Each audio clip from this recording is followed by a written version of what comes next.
हरि ओम, हरि ओम, हरि ओम.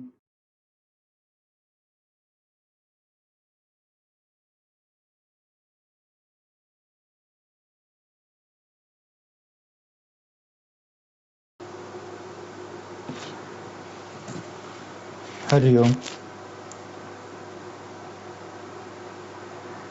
9:30 वाजताच्या ध्यान प्रक्रिया सेशन मध्ये मी आशुतोष सगळ्यांचं स्वागत करतो. नेहमीच्या प्रार्थनेने आपण सेशनची सुरुवात करूया. अखंड मंडलाकारं व्याप्तं येन चराचरं तत्पदं दर्शितं येन तस्मै श्री गुरवे नमः. गुरुर्ब्रह्मा गुरुर्विष्णु गुरुर्देवो महेश्वरः गुरुः साक्षात् परब्रह्म तस्मै श्री गुरवे नमः. शास्त्रज्ञं शास्त्रगम्यं च धर्मगम्यं च धार्मिकम् निस्संगं सकलाधारं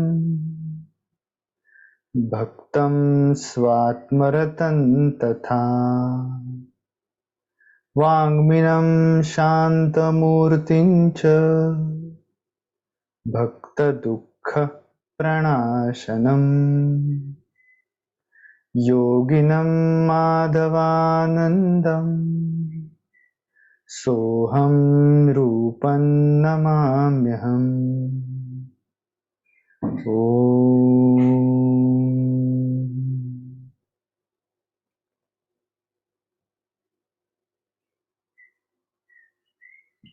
हरि ओम, हरि ओम, हरि ओम.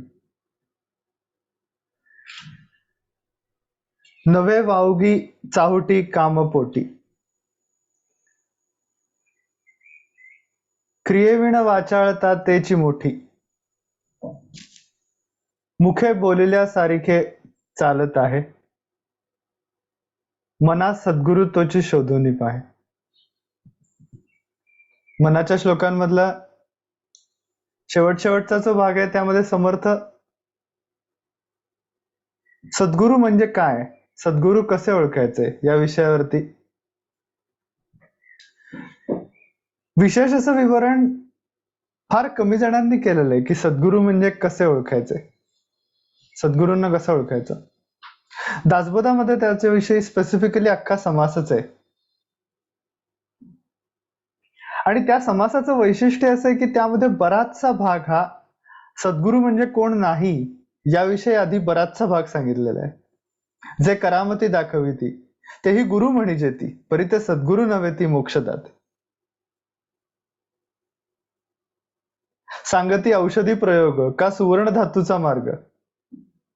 म्हणजे अशा सगळ्या वेगवेगळ्या विद्या जे शिकवतात त्यांना गुरु म्हणता येईल फार तर, पण सद्गुरु काही त्यांना म्हणता येणार नाही.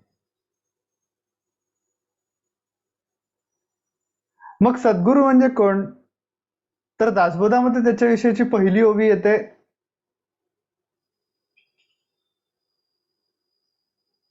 की शिष्याच्या मनातला माझ्या अस्तित्वाचा भाव आणि ईश्वर भाव या एकच गोष्टी आहेत हे जो समजावून सांगतो तो सद्गुरु.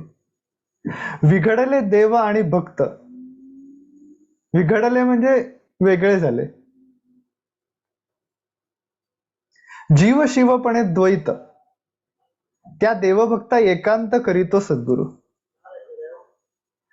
म्हणजे ह्याच्यामध्ये एक गोष्ट बघण्यासारखी आहे की सद्गुरु कोणाला म्हणावं या सगळ्या समासात कुठंही त्यांच्या बाह्य वेशाविषयी काहीही वर्णन नाहीये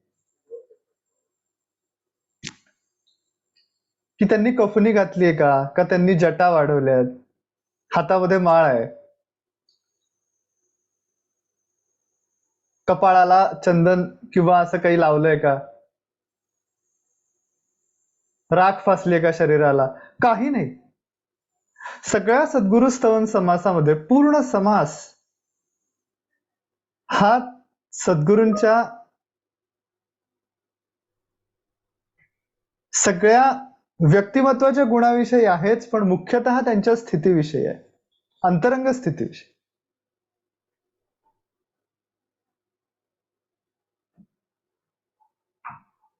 मग त्यांच्या कृतीविषयी सांगितलंय आणि स्थितीविषयी सांगितलेलं आहे.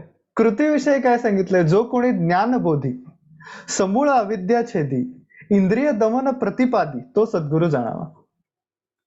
ज्ञानबोधी याचा अर्थ जो ज्ञानाचा बोध देतो. शिकवणं आणि बोध देणं याच्यामध्ये फरक आहे. बोध जेव्हा होतो तेव्हा त्या ऐकणाऱ्या व्यक्तीचं अंतःकरण पालटतं. त्याच्या अंतःकरणामध्ये ज्ञान करून घ्यावं अशी इच्छा प्राप्त होते. इंग्रजीमध्ये एकाने असं म्हणलंय की a good teacher, a bad teacher complains, a good teacher explains, but a great teacher inspires. Inspiration देतात, प्रेरणा देतात.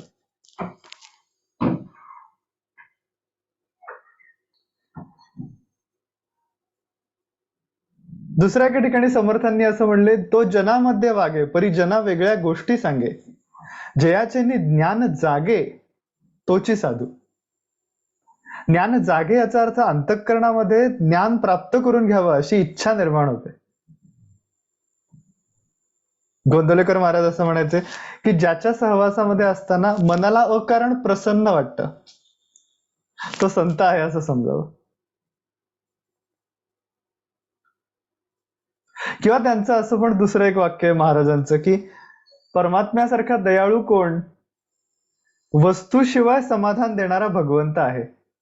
वस्तूशिवाय समाधान, वस्तू म्हणजे कुठल्याही दृश्य कारणाशिवाय किंवा कुठल्याही ऐहिक त्याला रिझनिंग, कुठल्याही सांसारिक रिझनिंग शिवाय जेव्हा आपल्याला अकारण प्रसन्न वाटतं, अकारण समाधानी वाटतं, त्या ठिकाणी संतांचा सहवास आहे असं समजावं. म्हणजे आपल्या भारतीय अध्यात्मशास्त्राचं वैशिष्ट्यच हे आहे की सद्गुरू म्हणजे काय, संत म्हणजे काय, भक्त म्हणजे काय, ज्ञानी म्हणजे काय, कशाचंही वर्णन प्रमाण ग्रंथांमध्ये, भगवद्गीता, ज्ञानेश्वरी, दासबोध या ग्रंथांमध्ये आणि कुठल्याही संतांच्या वाङ्मयामध्ये कुठंही बाह्य वर्णन नाहीये.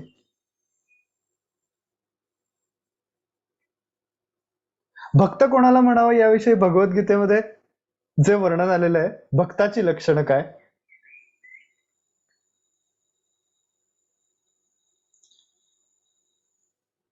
त्याच्यामध्ये अमानित्वम, अदंभित्वम, अहिंसा, शांतिरार्जवम, म्हणजे हे सगळे अंतःकरणातले गुण आहेत. अमानित्वम, मानाची अपेक्षा नसणे. अदंभित्वम, दंभ नसणे अंतःकरणामध्ये, खोटेपणा नसणे. पोटात एक ओठात एक असं नसणे.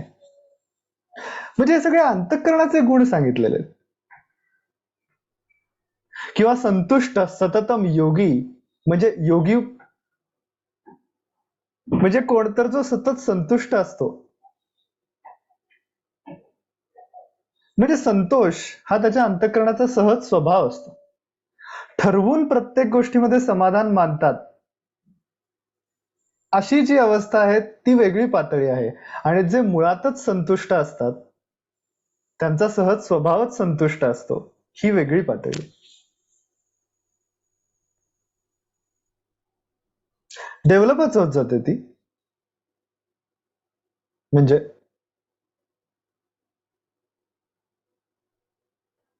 अगम्य नाहीये ती, पण अवघड निश्चित आहे. म्हणजे इम्पॉसिबल नसली तरी डेफिनेटली डिफिकल्ट आहे. याचं कारण अंतःकरणाचा तसा स्वभाव होणं, अंतःकरणाची वृत्ती सतत बाहेर धावणारी, बाहेरच्या सगळ्या गोष्टींमधनं सतत सुखाचे अटेम्प्ट, सुख मिळवण्याचे अटेम्प्ट आपलं मन करत असतं.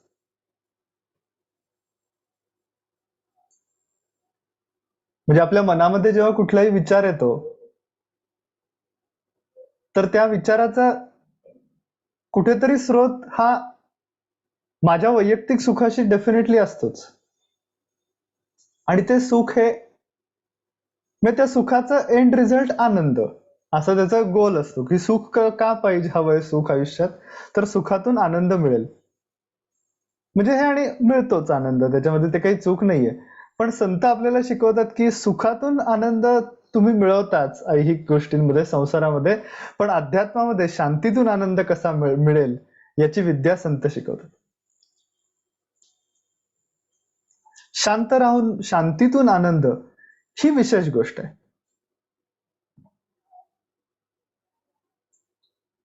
कारण ती जास्त स्वतंत्र आहे, त्यामुळे ती जास्त सामर्थ्यवान आहे, कशाचीही गरज नाही.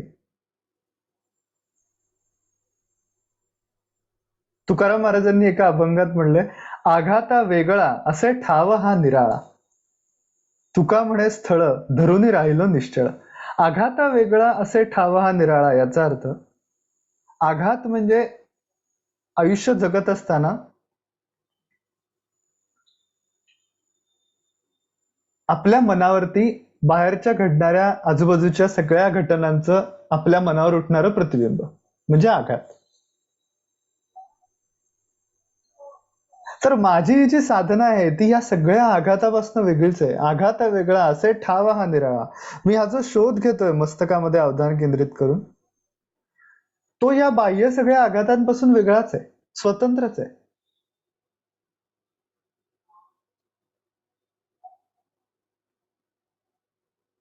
ही सुद्धा ग्रॅज्युअली निर्माण होत जाणारी अवस्था आहे, विकसित होत जाणारी अवस्था आहे, की मी ज्या वेळेला माझी उपासना करत असेल त्यावेळेला ती माझी प्रायोरिटी असणं, त्या वेळेला बाकी कसलाही विचार न करणं, ती गोष्ट म्हणजे माझी प्रायोरिटी असणं.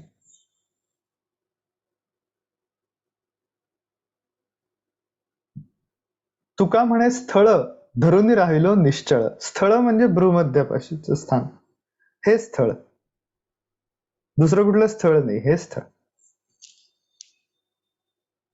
तेच मी निश्चळपणाने धरून राहिलो, म्हणजे तिथेच अवधान केंद्रित करून राहिलो.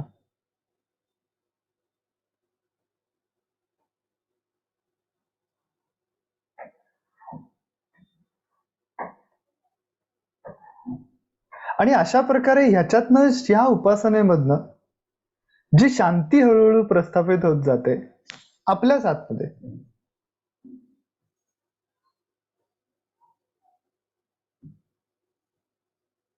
आणि त्या शांतीतनं जो आनंद अनुभवाला येतो,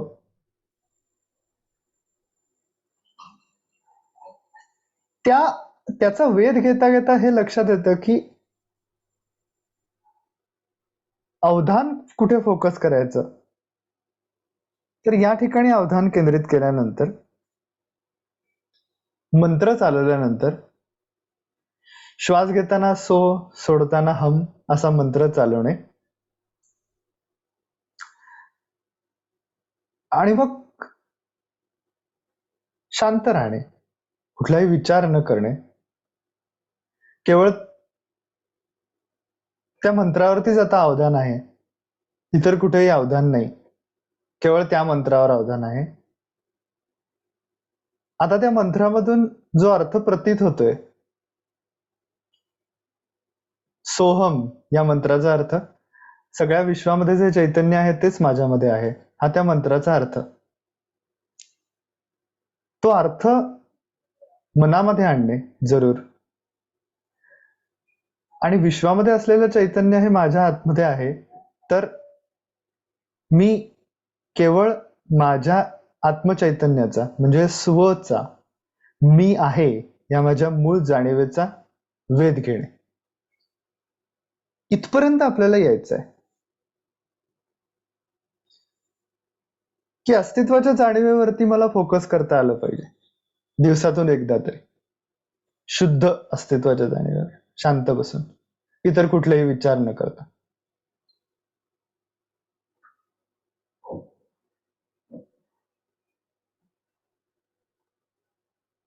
आणि हे साधनेने जमतं, आणि ही साधना सद्गुरू सांगतात, आणि त्याच्या पाठीमागे त्यांची सगळी उपासना असते.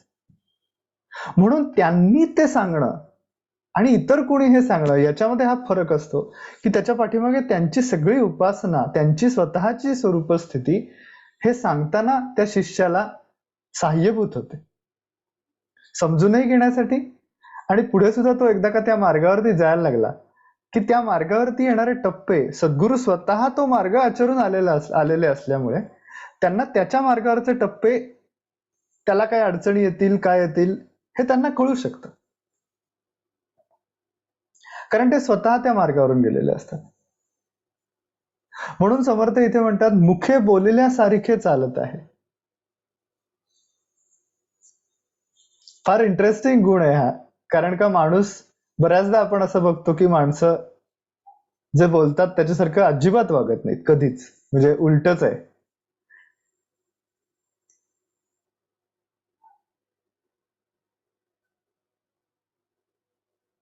पण हे सगळे सत्पुरुष जे होऊन गेले, जे आपले आदर्श आहेत, त्यांच्या सगळ्यांच्या बाबतीत हे बघायला मिळतं की त्यांनी जे जे सांगितलं ते सगळं ते स्वतः आचरत होते.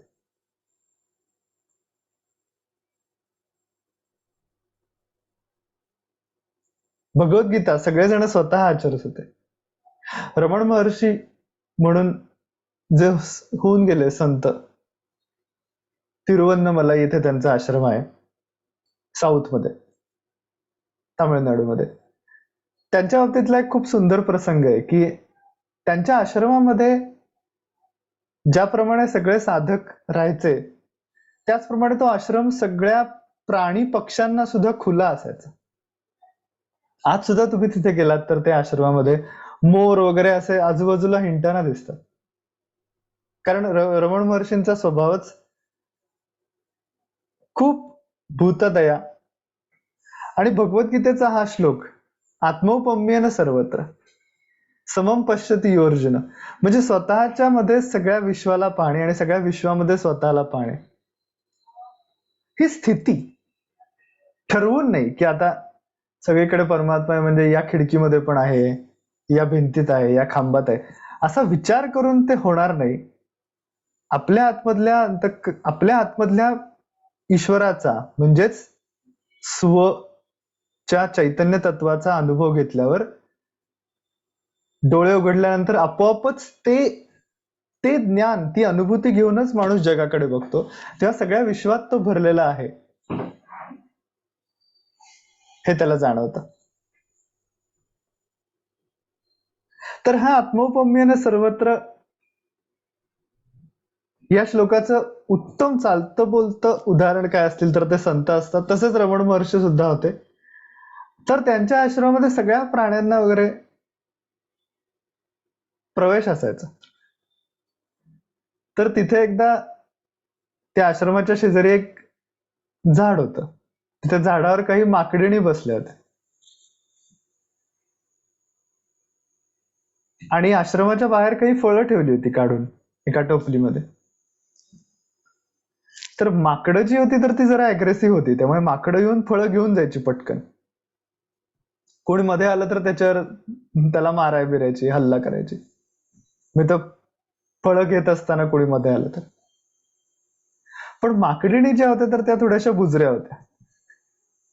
तर त्या उतरून आल्यानंतर तिथले जे हे होते, साधक होते, तर ते त्यांना हाकलायला लागले त्या माकडिणींना, फळं घेऊ नका म्हणून, कारण ते आश्रमातल्या साधकांसाठी ठेवलेली असायची. तर तेव्हा रमण महर्षी त्यांना म्हणाले की या माकडिणी सौम्य आहेत म्हणून तुम्ही त्यांना अडवता आहात, त्यांना खाऊ देत नाही आहात, तर या फळांवर त्यांचा पण अधिकार आहे, त्यांना सुद्धा हे मिळालं पाहिजे. म्हणून ते स्वतः ती टोपली घेऊन बाहेर आले आश्रमाच्या आणि झाडाच्या खाली उभं राहून माकडिणींना आवाहन केलं, या या घेऊन जा तुमची फळं. आता हे काय आत्मौपम्येन सर्वत्र.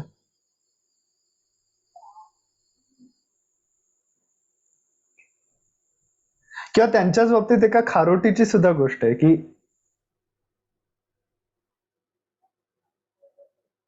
एकदा त्या प्राणी पक्ष्यांचं त्यांच्यावरती, रमण महर्षींच्या वरती सुद्धा खूप प्रेम होतं.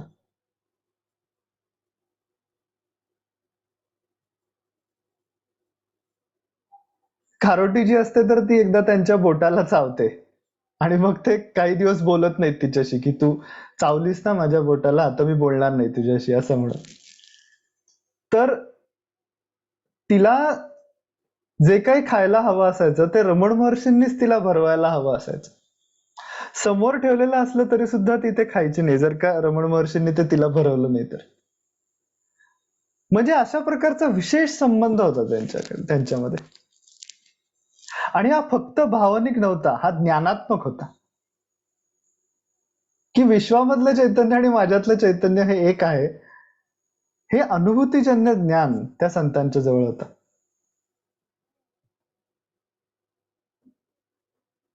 रामानंद महाराजांनी गोंदवलेकर महाराजांच्या विषयी लिहिताना एके ठिकाणी असं म्हणले,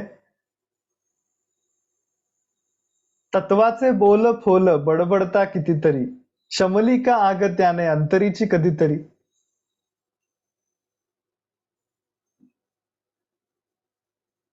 नका बोलू ज्ञान कोणी आम्ही डोळा पाहिला. की तुम्ही ज्ञान सांगू नका आता आम्हाला शब्दांनी, शब्दांच्या सगळ्या ह्याच्यातनं ते कळणार नाही. गुरुदेव रानडेंनी सुद्धा असंच म्हणलंय की a divine truth must come in to human truth to be appreciated by us. की ते जे ज्ञान आहे, ते जे परमात्म तत्व आहे, तसं म्हणजे काय हे मानवी स्वरूपामध्ये समोर आल्याशिवाय आपल्याला ते अप्रिशिएट होत नाही.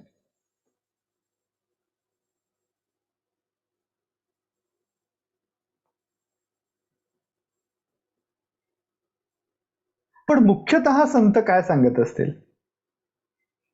मुखे बोलिल्यासारिखे चालत आहे याचा खरा मुख्य अर्थ काय असेल, तर सद्गुरु शिष्याला जे ज्ञान सांगतात, जो उपदेश करतात, काय असतो मुख्य सद्गुरूंचा उपदेश? तर सोहम आत्मा स्वानंद घन, अजन्मा तो तूच जाण, तत्वम असी, ते तत्व तू आहेस, असा उपदेश ते शिष्याला करतात. हे जे त्यांचं बोलणं आहे, त्यांच्यासारखे ते स्वतः असतात.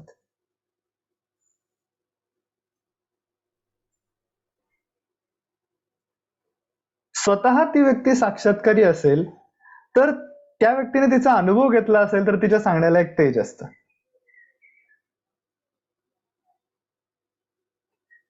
मध्ये एक गोष्ट मी ऐकली होती माझ्या स्वामींच्याकडून, की एक बाबा असतात आणि ते त्यांच्या मुलाला म्हणतात की अरे तू काही व्यायामच करत नाही, जरा सूर्यनमस्कार वगैरे घालत जा. तर तो मुलगा त्यांना म्हणतो की तुम्हाला नाही बघितलं मी कधीच व्यायाम करता. म्हणजे जो माणूस सांगतो आहे तो स्वतः ते करत असला पाहिजे, तर त्याच्या सांगण्याला ते तेज असतं. भगवद्गीतेतही हेच केलेलं आहे. यद्यत आचरती श्रेष्ठ तत्तदेवे तरोजना. जे जे श्रेष्ठ लोक म्हणजे वरिष्ठ लोक जे जे आचरण करतात तसेच पुढचे लोक वागतात. म्हणजे भगवद्गीता किती बॅलन्स्ड आहे हे बघितलं पाहिजे, की जे जे श्रेष्ठ वरिष्ठ लोक सांगतात तसे पुढचे लोक वागतात असं न म्हणता, जे यद्यत आचरती श्रेष्ठ असं म्हणलंय, जे जे तुम्ही वागता त्याचा परिणाम होतो.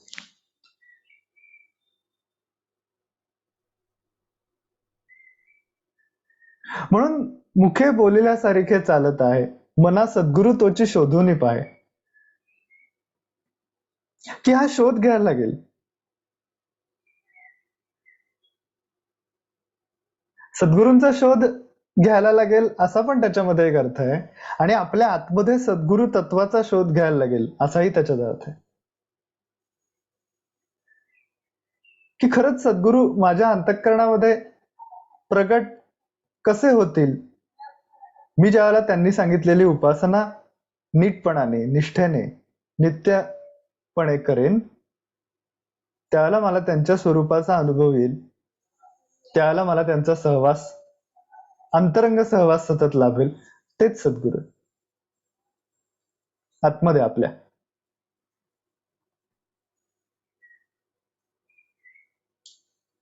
म्हणजे उगाच काहीतरी बोलतायत, क्रियेविण वाचाळता तेची मोठी, असं ते करत नाहीत. एकंदरीत मनाच्या श्लोकामध्ये 10 पेक्षा जास्त वेळेला क्रियेविण वाचाळता व्यर्थ आहे अशा अर्थाची वचनं आलेली पूर्ण मनाच्या श्लोकांमध्ये 205. म्हणजे इतकी ही महत्वाची गोष्ट आहे की नुसतं बोलणं आणि करणं, त्याप्रमाणे वागणं,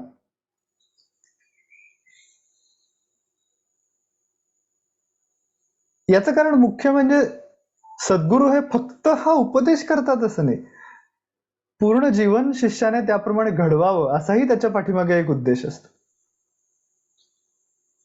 फक्त अध्यात्माची उपासना पर्सनॅलिटी डेव्हलपमेंट आहे, अध्यात्माची उपासना ही. हे सगळे लक्षणं जर का आपण बघितली भगवद्गीतेतली, ज्ञानीपुरुषांची लक्षणं किंवा भक्त लक्षणं, अभयम, सत्व संशुद्धी, ज्ञान योग व्यवस्थिती. अभयम या पहिल्या शब्दामध्येच लक्षात येतं की पर्सनॅलिटी डेव्हलपमेंट आहे. छोट्या छोट्या गोष्टींना, किरकोळ गोष्टींना घाबरतोय उगाचच, अशा प्रकारची पर्सनॅलिटी आपण ती तशी विकसित करणे, की मी माझ्या मनाचा असा निर्धार करीन की मी या गोष्टींना जेव्हा माझ्या मनामध्ये येतील त्या वृत्तींना मी रिॲक्ट न करण्याचा अभ्यास करणे. म्हणजे अध्यात्म म्हणजे फक्त देव भजन करा आणि मग नंतर ते भजन झाल्यानंतर झोपायला जा, एवढंच अध्यात्म नाहीये. आपल्या अंतःकरणामध्ये आपल्या मनात येणाऱ्या विचारांचा अभ्यास, ते विचार कंट्रोल कसे करायचे, रेग्युलेट कसे करायचे, त्याचं नियमन कसं करायचं, या सगळ्याच, आणि त्या सगळ्याला उद्देश ईश्वर प्राप्ती म्हणजे आत्मज्ञान प्राप्ती. ईश्वर प्राप्ती म्हणजेच आत्मज्ञान प्राप्ती. हा उद्देश ठेवून केलेला सगळा हा अभ्यास ही पर्सनॅलिटी डेव्हलपमेंट आहे.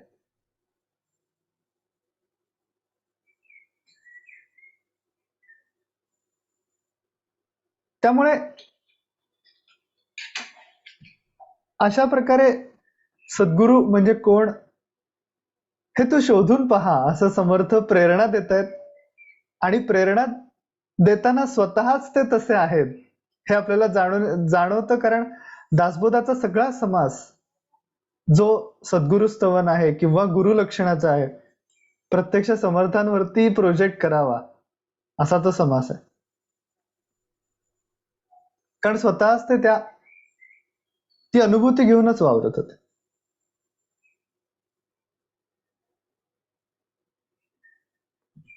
मोठे स्वामी म्हणजे स्वामी माधवनाथ, म्हणजे माझ्या स्वामींचे स्वामी, ते असं म्हणायचं की संत वागतात तसे वागू नका, ते सांगतात तसे वागा. कारण ते वागतात तसं तुम्हाला वागता येणार नाही, कारण का त्यांची स्थिती जी आहे ती आता तुमची स्थिती नाहीये. त्यामुळे ते जे सांगतात तसं वागा, म्हणजे त्यांनी सांगितलेली उपासना.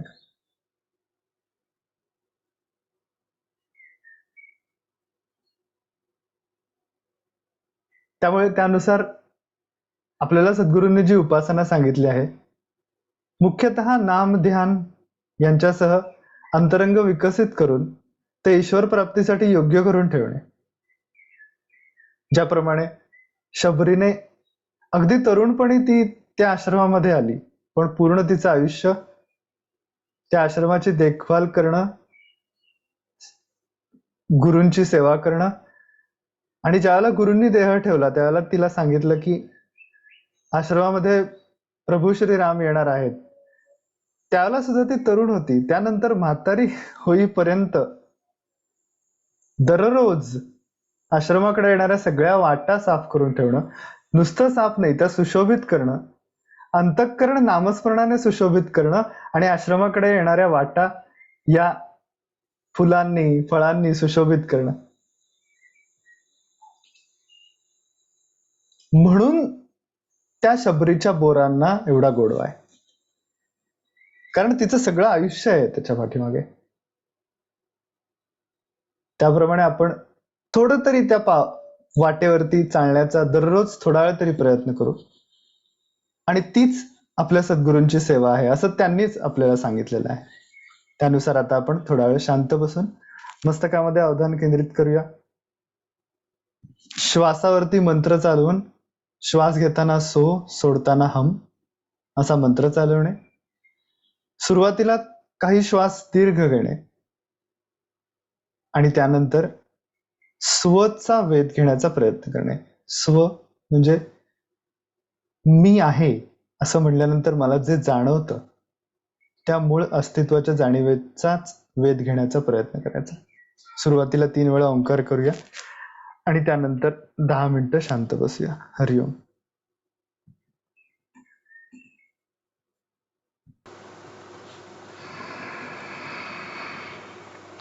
ओहो.